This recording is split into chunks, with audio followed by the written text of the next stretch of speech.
Rolls Royce these days is on a roll, building the best luxury cars in the world that everyone from royalty to rappers wants to be seen in. But according to the purists, modern Rolls Royces aren't true Rolls Royces. The last proper Rolls, in fact, was this, the Silver Seraph of 1998. Well, I'm going to take this Silver Seraph for a drive today and explain why.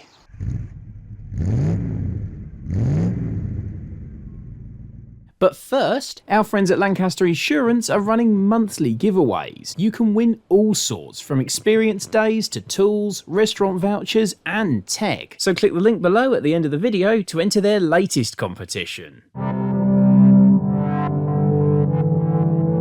The Silver Spirit had been a massive success for Rolls-Royce. It sold on average almost 1,000 cars a year and properly modernised the much-loved Silver Shadow. But by the late 80s, early 90s, it was also quite incredibly outdated. It was based on a Shadow itself, which was a car designed in the late 1950s, and what with the Mercedes S-Class and the BMW 7 Series showing it up dynamically, and all-new Japanese luxury car brand Lexus showing how impeccably built a luxury car could be, the Spirit really needed putting out to pasture. Unfortunately, Rolls-Royce was owned by defence conglomerate Vickers, a company that was itself struggling financially and didn't want to risk the enormous outlay of developing an all-new ground-up luxury car would involve. It was therefore decided that the new Rolls-Royce and its Bentley twin sister would have the same body shell and the same basic underpinnings to share some of the development costs. Rolls' chief designer Graham Hull cited the 1950s Silver Cloud as his design inspiration for the new car, saying that this for him was a definitive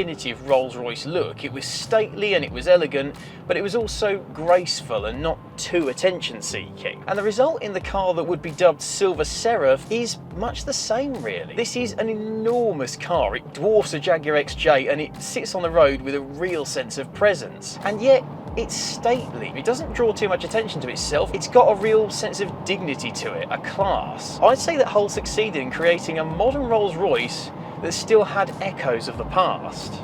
But unfortunately, Hull didn't get it all his own way. The new Rolls-Royce would be platform sharing with the new Bentley, remember, and Bentley's grille was a lot more rounded and softer edged than that blunt Rolls-Royce grille. So you'll notice that the Seraph has still got the typical Rolls-Royce grille, but it's also swollen around the edges, it's a bit more rounded.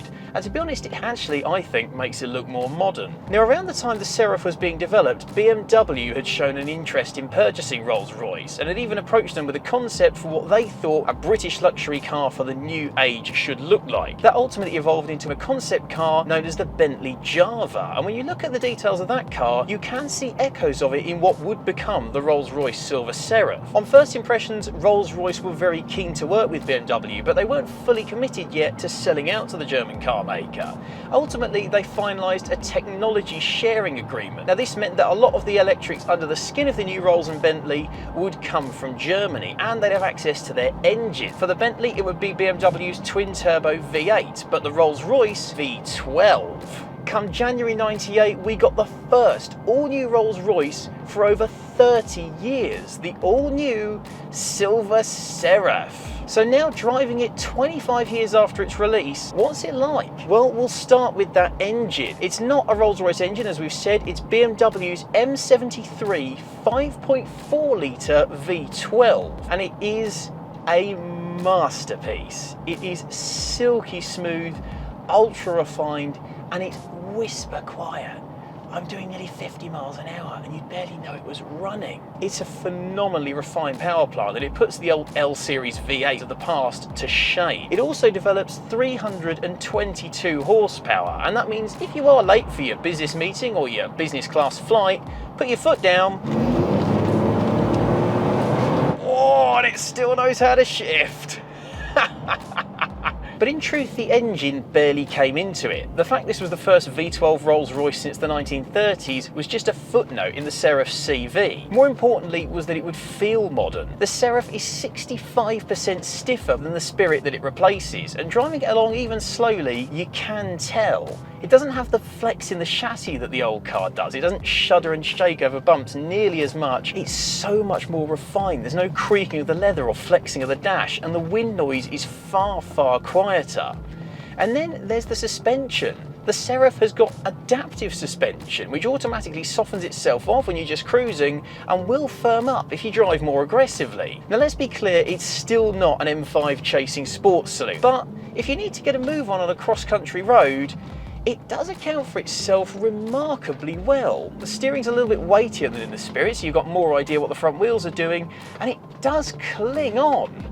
Give it a moment to account for the fact it's nearly 2.5 tonnes, and that smooth ride and composed suspension means this old bus can cover ground rather quickly. Just cling on in the tight corners, because yeah, she's got a little bit of roll. Whoa! But really all that B-road lark isn't what the Seraph is about. So let's go back onto this dual carriageway where you can see what a lovely interior it has. Yes, it's got some BMW switchgear, an awful lot of it in fact. If you're familiar with the 90s BMW, none of these climate controls or the hazard switches or the radio or even the stalks or the steering wheel, once you peel the Rolls Royce leather off, will look unfamiliar to you. But when you put on all the Rolls Royce finishes, it's still a magnificent place to be. I've got this fantastic walnut dash, leather on every surface including the headlining, soft squidgy seats with phenomenal heating elements in them, and little chrome touches here and there that remind you you are better than the bloke in the 7 Series. Yeah, it's not a purebred Rolls interior like we saw in the Spirit, but when you look how much better put together it is and the fact that nothing rattles or wobbles and everything still works exactly as it should,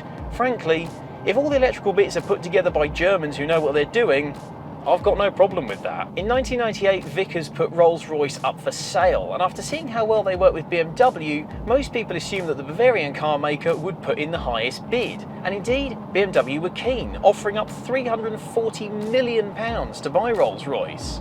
But then there was a last-minute change of fate. Volkswagen's Ferdinand Piëch, who by this point was hell-bent on world domination, wanted Rolls-Royce for himself and bid £430 million for it. Volkswagen won out and they now owned Rolls-Royce. But they hadn't read the small print.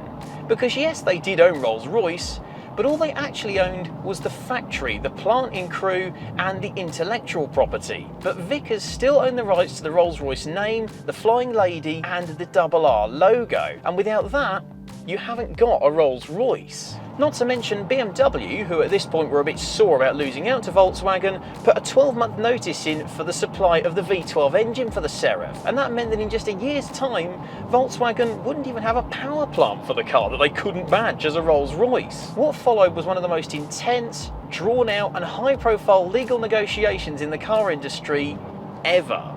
Ultimately, by July 1998, the paperwork had all been signed and BMW would be taking ownership of Rolls-Royce. They'd allow Volkswagen to keep using their engines until the end of 2002, and Volkswagen would be keeping hold of Bentley.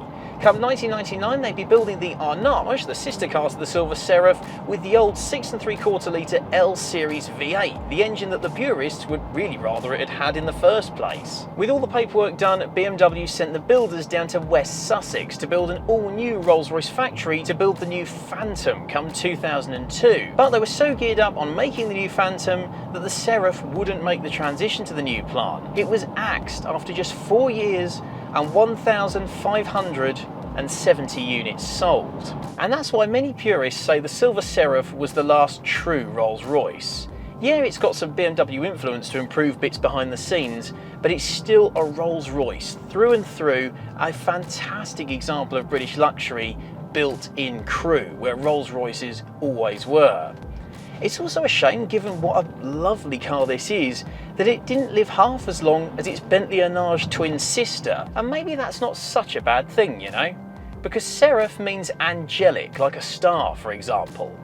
Now, the Seraph didn't live nearly as long as the Bentley Arnage, but they do say that the star that shines twice as bright lives half as long.